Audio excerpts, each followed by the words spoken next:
Warning, most companies are heading to a complexity death spiral inside of their business and they don't even know it.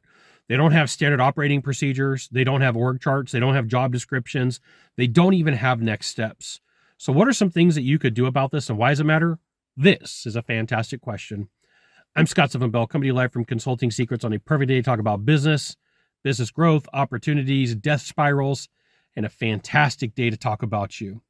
So when I go into an organization as a consultant, as an advisor, one of the things that is done is we take a look at, like, how is this company operating? Like, the first question is, how long as a owner or as a proprietor can you step away from your business and have this thing run?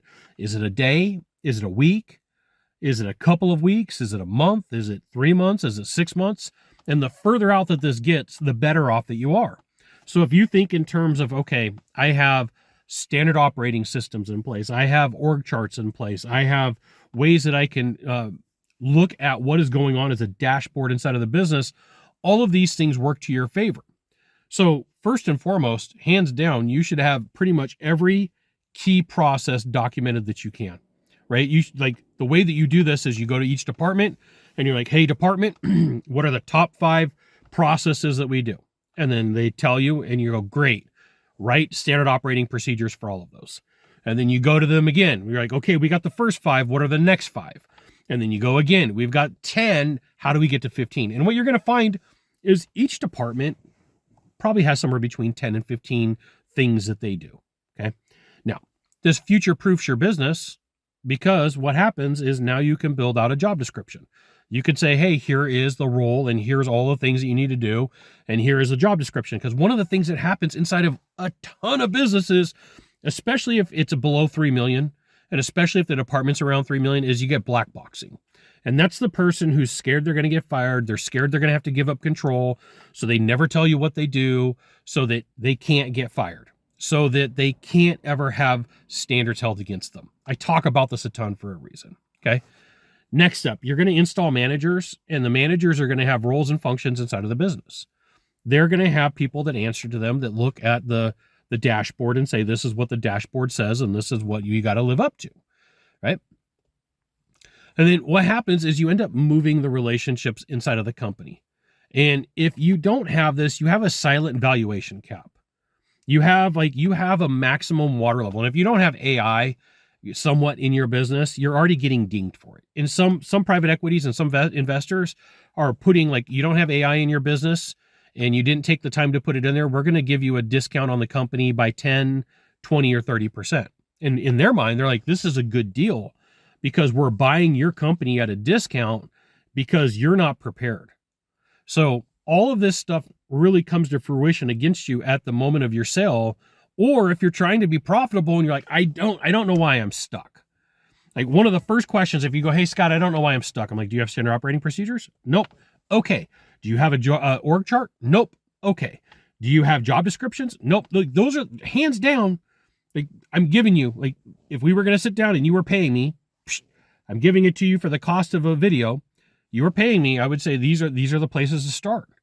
This is how you start professionalizing your company. This is like, if you're like, how come I can't grow my business? It's going to come down to those 3 things, plus people who are not really on your team. Okay. Those are the people who are black boxing information. There's a reason why I talk about the black boxers a ton in my videos. There's probably like 15 or 20 of them on this YouTube channel. And in my content is because this person slows down growth. This person doesn't want to see you grow. So they sabotage you. They are a saboteur. Okay. So you got to move up these relationships in the company. And last on this list, this may hurt some feelings, that when it comes time to hiring somebody, this becomes like, if we were a sports team, who are you going to draft? Who are you going to trade for? Who are you going to let go? And so long gone are the days of, well, we're just going to keep moving people up who have time and grade. Like, no, it's the right person for the right job, for the right role. And the thing that hurts the feelings the most is you're going to have to pay for it, right? So hear me out for a second. There's a discount for hiring somebody who moves up inside of the company, and that discount is you don't have to pay them as much. Now, on the downside, here's what it is. They don't have the skills, talents, and capabilities to get you to where you need to be for a couple of years, okay? So when you start taking a look at the future value of money and saying, We could have had different initiatives. We could have had different sales processes. We could have had different things in place. That future value of money starts going, if I could have acquired somebody at 130 or 150,000 instead of $100,000 a year that is moving up, I'm not losing money. I'm gaining speed, right? You're buying speed. And this sometimes hurts people's feelings because like I feel like I owe Bob or Mary or Jim or Rebecca the ability to move up, but they don't have it. Like you're trying to get somebody to go from college baseball to professional without having all the type of skills that they need. Can it happen? Yeah, sure. There's a small segment of the population that could absolutely make this happen, right? And then here's the other thing. If you're bringing in talent, like at the level of like 10, where everybody else is on your team is 5, you have to prepare them or else they're going to go, I don't want to do this anymore. Like bare minimum SOPs, bare minimum org chart, bare minimum job descriptions, bare minimum like dashboard that you're working off of, or you end up burning people out. There you go. You got one of 3 things to do from here. Just one of 3.